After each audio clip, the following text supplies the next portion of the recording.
Jordz is joining us now. Spurs fan Jordz is coming on to have his say. Welcome back to the Terrace, my friend. How you do? Hello, mate. What? You shrunk in the wash? No, man, I'm feeling good, man. Can you see the trim? It's looking fresh, though. That's what I'm We don't care. Talk about your team.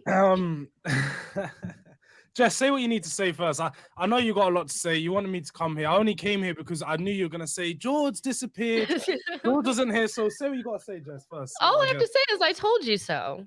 That's all I have to say. I was really confident, and I was a little bit disappointed how dismissive you were of Arsenal and the fact that we've changed and you guys are crap. So all I have to say is I told you so. Now you go. Look, yeah, the performance is disgraceful. I did say anything but a win, and I would be absolutely disappointed, and it just wasn't good enough. There's no excuses, really. I don't come on here and give any excuses.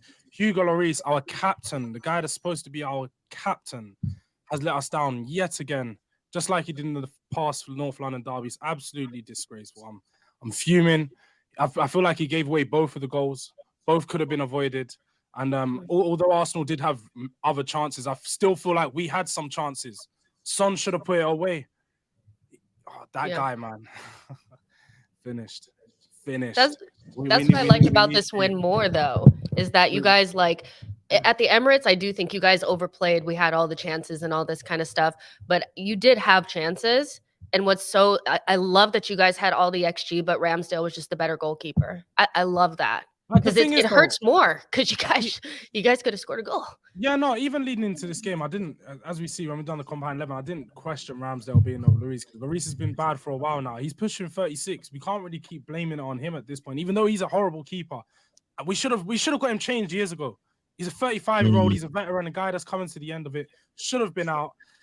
And now, I'm just going to have to hold out. I really can't say much. I can't come in. No, mate, I hear that. And listen, I appreciate you turning up because we've all, it's my channel. The amount of times I've sat here in the last 5 years and been laughed at over Man United, it's been plentiful. But like the first half performances, I understand Enoch not backing the manager. I understand certain players got to go. But these first half performances, that has to be on Antonio Conte, surely. I say no. The only reason I say no is because it's just time and time again you can see the big reaction from the team in the second half. I don't feel like he goes out there and tells the team to play so slow because they start off good in the first 10 minutes. And then every time we trail off, the other team grows into the game and then we just don't improve. And then they go into the halftime, come out, and they look like a new team again. They did again today. We look like a new team in the second half. If we started off the game like that, it could have went differently. But yet again, wasn't good enough. Harry Kane, just weren't enough from him today. And the whole team just let us down. The only person I could say held their head high, Kulusevski, only one trying, and Sarr was not a bad game from himself for a young player coming up in North London derby. The reason why I disagree with what you're saying about the whole Conte thing and they are playing for is because under Jose Mourinho, we saw this as well. First half's terrible. And then for Man United, first half's terrible. And then they'll come out in the second half and it'll be fine. And the players will end up getting a win or getting a draw, scraping it back.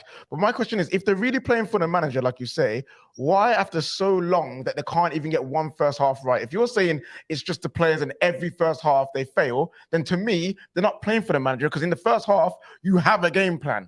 You have a game plan that you're doing, I think and it's they're just not the doing it personal right. issue. It's because, like you said, those players are similar to the players that are letting us down. Are the same players that were letting us down 3-4 years ago. It's Eric Dyer again. It's Ryan Sessegnon again. It's Pierre-Emile Højbjerg again. Like some of these players that let us down under Mourinho, they let us down earlier under Nuno, and they're letting us down yet again because we need to sign the improvements. We need the personnel. And January, we need to go out there and do the business. We're falling behind, like you guys said. Newcastle spending the money, Arsenal looking to spend the money, Chelsea, everyone's spending money apart from us right now. So unless we start getting out there and dig into our pockets, we're going to fall behind.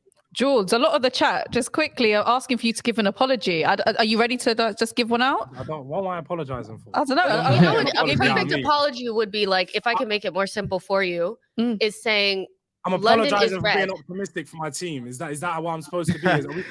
If you say London is red, I think that's a really good apology, Jordz. Very simple. Is London not red? If you win the Premier League, then it's red. But until then, you haven't finished above us for 7 years. Get it completed, get to the end of the season and do your job, and then we can talk. Very cheeky. Question for you, Jordz. Are you still confident of finishing above Newcastle and Man United in the top 4 race? I mean, confident, maybe not so confident, but it's still possible. We've still got 19 games to play. still only halfway through the season, and there's plenty of football left where, as you said, a lot of injuries can happen. A lot of the schedule's going to get packed over the next month. So a lot can change. Let's get to the end of the window and see where our team's at, and then we can rediscuss that. Sweet as. Listen, mate, thanks for coming on, mate. Really do appreciate it, brother. And chat to you again soon. All the best, mate. Thanks, Jordz. Take care. Yeah, Lisi showed up. Lisi showed up. Lisi showed up. A lot of people wouldn't do it because it's hard because I mean, it's not quite as many watching now, but earlier on, like, there's 8,500 people like shouting stuff at you. Terry, you seriously have to do something about Patrick not coming on after Spurs I losses. messaged him before the game. I said, I hope that, because I was convinced Arsenal were winning. I said, when I call you and give you a cheeky FaceTime, are you going to answer?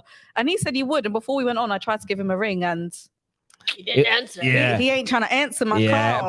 Listen, in fairness to Patrick, he is at the game, so he's not like at home. He's still got signal for him. But equally, these men all live like 2 minutes on the ground. Yeah. We've been live for an hour. They can get home and set up. Do you know what I mean?